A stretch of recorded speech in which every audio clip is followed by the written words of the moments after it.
মুসলিম শাসকের নেতৃত্বে, শাসকবিহীন জিহাদ হয় না। জিহাদ ব্যক্তিরা করতে পারে না।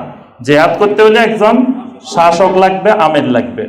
ওই শাসকের নেতৃত্বে শরিয়া সম্মত উপায়ে যদি কাফের মুশরিকদের সাথে কোনো জায়গায় বৈধভাবে ইসলামের স্বার্থে, একমাত্র আল্লাহর দ্বীনের জন্য, দ্বীনকে বিজয়ী করার জন্য, লিইলাই কালিমাতিল্লাহ, যদি কাফেরদের সাথে মুশরিকদের সাথে কোনো ধরনের সংঘাত হয়, এটার নাম হলো শরীয়তের দৃষ্টিতে কি?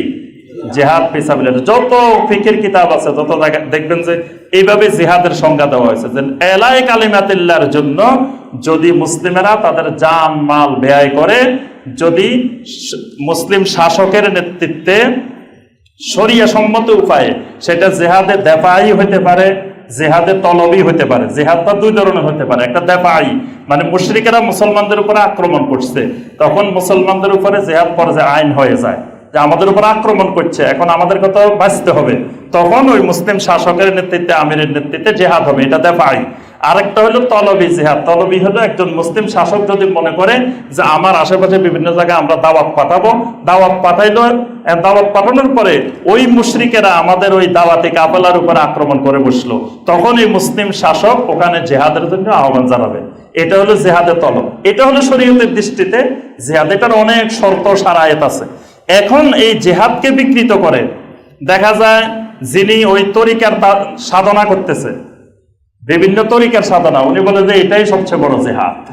যিনি তরিকা সাধনা করতেছে, এটা তার কাছে ব্যাখ্যা দিচ্ছে যে এটাই জিহাদের যত আয়াত আছে, হাদিস আছে, সব এখানে এনে সেট করতেছে যে এই তরিকতের রাস্তায় চলা, এই আপনি বিভিন্ন তরিকার জিকির করা, বিভিন্ন তরিকার এটা করা, বিভিন্ন তরিকার ওজিফা পালন করা, এটাই হলো বড় জিহাদ। তারপরে কেউ কেউ মনে করতেছে যে মানে দাওয়াতের রাস্তায় বের হয়েছি, এটাই সবচেয়ে বড় জিহাদ। কেউ কেউ ব্যাখ্যা দিচ্ছেন যে এই যে মিছিল করতেছি, মিটিং করতেছি, নির্বাচন করতেছি, তারপরে এই যে এগুলা করতেছি, এগুলাই সবচেয়ে বড় জিহাদ। অর্থাৎ আল্লাহর রাস্তায় জিহাদ, যে কোরআনের পরিবেশ আর জিহাদ ফি সাবিলিল্লাহকে, এইটার চরম বিকৃতি। মানে সবাই জিহাদের আয়াতগুলোকে এনে এনে নিজ দলের সাথে, নিজ মতের সাথে, সবকিছুর সাথে জিহাদকে আনিসাট করতেছে। এজন্য কেউ বলতেছে যে এখানে বাইরে হলে 49 কোটি গুণ সওয়াব বেশি পাইবেন। তো 49 গুণ বেশি হলো এটা জিহাদ ফি সাবিলিল্লাহর ক্ষেত্রে। জিহাদ ফি সাবিলিল্লাহর যত ফজিলত আছে সব এনে মানে প্রত্যেকের দলের সাথে লাগাই দিচ্ছে। প্রত্যেকের ওই ফজিলত আয়াতগুলো, হাদিসগুলো নিজ নিজ দলের নিজ নিজ কাজের সাথে লাগানো হচ্ছে। অর্থাৎ জিহাদ ফি সাবিলিল্লাহকে চরম আকারে বিকৃত করা। এবং কুফরি কাজকেও জিহাদ ফি সাবিলিল্লাহ, এই যে আপনার বিভিন্ন ধরনের কুফরি যে মতবাদগুলো, এই মতবাদগুলোকে চর্চা করে, এটাকেও জিহাদ ফি সাবিলিল্লাহ বলা হচ্ছে।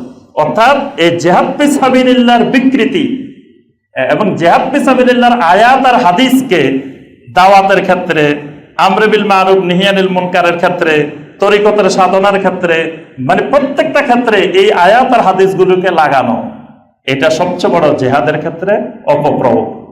এটাও কিন্তু একটা